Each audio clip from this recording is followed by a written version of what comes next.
creían que la hija del tabernero de la Piedad aspiraba a casarse con un señorito, no con un señorito de los que a veces al pasar ante la taberna a caballo o en automóvil se detenían a beber un vasete del claro vinillo del país y piropeaban a la muchacha. Con estos no había que pensar en bendiciones, solo algún curial de Brigos, algún longista de Areal, que bien pudieran prendarse de aquella moza fresca, peinada a la moda y tan peripuesta con su blusita de percal rosa incrustada entre doces.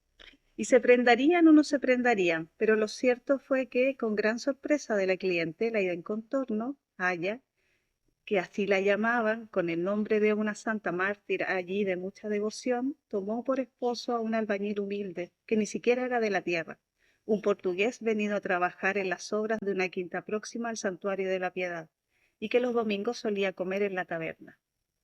Cierto que el portugués era lo que en su patria llaman un perfecto rapaz, de mediana estatura, forzudo, con el pelo rizado, negro y brillante. Cuando se endomingaba soltando la costra de cal y bien acepillado de chaqueta y blanco de camisa, iba a pelar la pava con la joven tabernera. Se comprendía que ésta lo hubiese preferido a todos. Una estampa así. El tabernero, cardíaco y con la pierna hinchada frecuentemente, vio sin desagrado aquel yerno robusto y que se traía a casa un jornal de 18 reales diarios, limpio de polvo y paja. Ha hecho bien mi hija, nadie debe salirse de su clase, repetía congratulándose con la parroquia. Y como tardó poco en morir el viejo, quedó el matrimonio al frente de la taberna. Luis Feises, el marido, iba a su trabajo, pero como hoy ya las horas de este no son las de otros tiempos, volvía lo más temprano posible, y a la hora de mayor despacho y más peligrosa de riñas o borracheras, estaba al lado de su mujer para protegerla y auxiliarla. Y no querían criada, por economía, pues aspiraba Luis a que en algunos años su fortuna se redondease y pudiesen establecerse en Marineda como maestro de obras y adornista, pues sabía manejar el estuco y doraba y pintaba bien las molduras y adornos. 4 o 5 años llevaba de casada la tabernerita, y mientras el marido parecía cada vez más enamorado, ella empezaba a desear vagamente no sabía qué, algo, un suceso que distrajese su imaginación, cansada de lo monótono de aquel vivir. Pensaba en cómo sería la casa que habitarían en la ciudad, y si tendría ventanas para ver pasar la gente, y si habría cines y teatros, y que al anochecer se podría dar una vuelta por las calles, rozándose con el señorío. Porque en el fondo de su alma, a pesar de haberse casado cediendo a la atracción que ejerció sobre sus sentidos el arrogante mozo, Aya continuaba siendo muy remilgada y fantasiosa, y repugnaba servir vino a los blasfemos carreteros de sucia boca, a los arrieros de mofletes colorados, a los labriegos hirsutos que olían a boñiga de buey. Estaba harta de brutalidades y suponía que en una ciudad volvería a querer a su marido como el primer día, ilusión frecuente en los humanos que atribuyen a los sitios lo que está en nosotros. Pero el portugués, que desde el primer día habló sin timidez y como amo, había fijado de antemano la suma que necesitaban para montar la industria marinera. Y más valía que sobrase que verse allí ahogados. Se necesitaban al menos 4.000 duros, o mejor, 5.000. Hasta verlos juntos, taberna y jornal. No quedaba otro remedio. De pronto parecieron calmarse las impaciencias de Aya. No habló ya de Marineda, no propuso el traspaso de la taberna para completar la suma. Al mismo tiempo, dio en componerse más que de costumbre, aunque siempre había gustado de presentarse hecha una semiseñorita. Se hizo blusas, se compró calzado fino y medias de algodón muy caladas en el empeine, y estas y otras coqueterías de su atavío encandilaron la pasión de Luis, nunca apagada, y le hicieron asiduo y exacto en volver a casa en las horas más tempranas que podía. Había para esto una razón más. Siempre había sido celoso, con celos vagos, porque sin duda tenía algunas gotas de sangre africana, que se revelaban en sus gruesos labios y en el rizado crespo de su pelo. Y la exacerbación de coquetería de su mujer le causaba esa extrañeza que en esa puerta de la sospecha. Con enlazar dos cabos sueltos, la sospecha pudiera trocarse en acusación. Aya no hablaba ya de Marineda. Parecía encontrarse en la Piedad muy a gusto. Había coiza, como dicen sus paisanos. Había allí algo que era preciso aquilatar, y vaya si lo desenredaría. La observación de las tardes en la taberna no dio ningún fruto.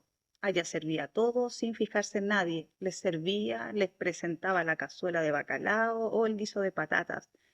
Les escanciaba la cerveza, que empezaba a aficionarse la gente aldeana, con aires más bien desdeñosos, con cierto repulgo de persona superior al cometido que está desempeñando.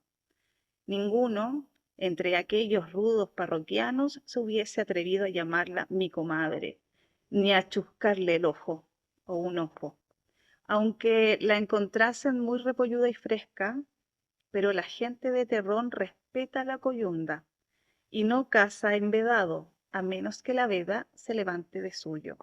Luis Feises, que había rodado algo antes de hacer alto en la taberna de la Piedad, era experto y no era tonto. Por allí comprendió que nada había. ¿Por dónde, pues? ¿Por dónde? Su instinto creía haberlo adivinado. Es más, lo sabía de fijo, pero no de ahora, sino de atrás, de muy atrás. ¿Qué? Si se lo había advertido antes de que se casase, y sus compañeros que con él trabajaban en la obra de Cordeira se lo habían dicho, le habían dado más de una festiva cantaleta con las rivalidades que pudiera temer del señorito Raimundo, el dueño del Paso de Morcelles. Ese y solo ese puede ser. Era el único que tenía las costumbres libres, el que acostumbraba a echar a perder a las garridas mozas. Había rondado aquella de soltera y la festejaban ahora también. Una mañana de rocío y niebla, de un otoño que se anunciaba húmedo, se abrió el postigo del corral de la taberna y salió por él un hombre de gentil talante, que rápido se dirigió al pinar y en su seno desapareció, como si la masa oscura entre los pinos se lo hubiese bebido. Era aún la hora incierta del amanecer y el albañil había salido casi con noche para ser un primero en la obra de la casa que en Brigos decoraba. Un bonito negocio, le pagaban espléndidamente, pero apenas dejó su cama y engulló el café, a tragos largos habíase apostado Luis en dando la vuelta al recodo del camino y escondido por un matorral. Ya había visto salir por el póstigo su deshonra. Permanecía en pie, inmóvil, un poco sacudido por un horrible temblor de rabia, con un borde de espuma franjeando sus gruesos labios. Aquella misma noche se encaró con Aya para decirle sin preámbulos: ¿No sabes, mujer?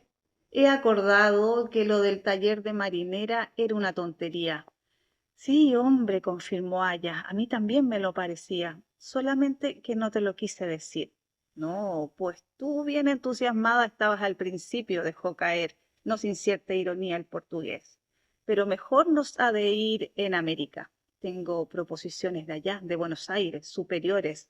Se pueden ganar 15.000 pesos al año. Un deslumbramiento pasó por ante los ojos de Aya. Ser rica, poder tener trajes como los de las señoras, que la sirviesen en lugar de servir ella a aquellos brutanes, de trajineros y de feriantes que apestaban.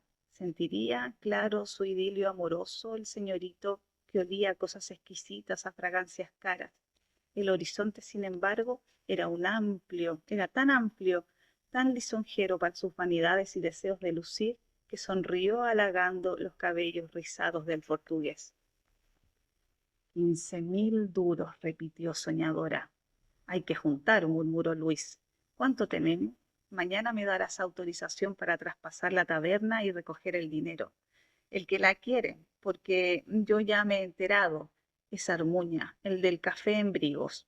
Exige que se le ha de blanquear todo, y de eso me encargo yo. También quiere una despensita, Nada, un rincón ahí junto a la cocina, todo se hará. Con su fina percepción femenil notó Aya en todo ello algo extraño. ¿Qué tienes? Hablas así de mala gana, ¿eh? Es que ciertas cosas dan para cavilar mucho, contestó el portugués sombríamente. Realizóse el programa y Luis, amén del blanqueo, construyó una despensilla con tabique de ladrillo. Aya le interrogaba curiosa y con algo de preocupación también. ¿Para qué quieres hacer esa pared delante de la otra? Quiere hacer muña. Es como un armario más reservado, dijo él. Cuando todo estuvo pronto, se enteró Luis del barco y fue a Marineda a tomar el pasaje. La víspera del día de su marcha, enviado ya por el coche su pequeño equipaje, despachada la criada desde 2 días atrás, se acostaron los esposos. A medianoche hubo como un ruido y trajín por una lucha, y poco después entendió Luz el marido, por cuya frente rezumaba un glaciar sudor. Cogiendo el cuerpo inerte de Aya, lo llevó hasta el supuesto armario en la nueva despensa y recostándolo de pie contra la pared, trajo ladrillo y mezcla que había dejado en el patio y tapió el hueco de la puerta que debía cerrar aquella cavidad. Con tal esmero lo hizo que nadie hubiese podido sospechar cuando al amanecer terminó de cerrar aquella sepultura que no era una pared lisa sin comunicación con nada.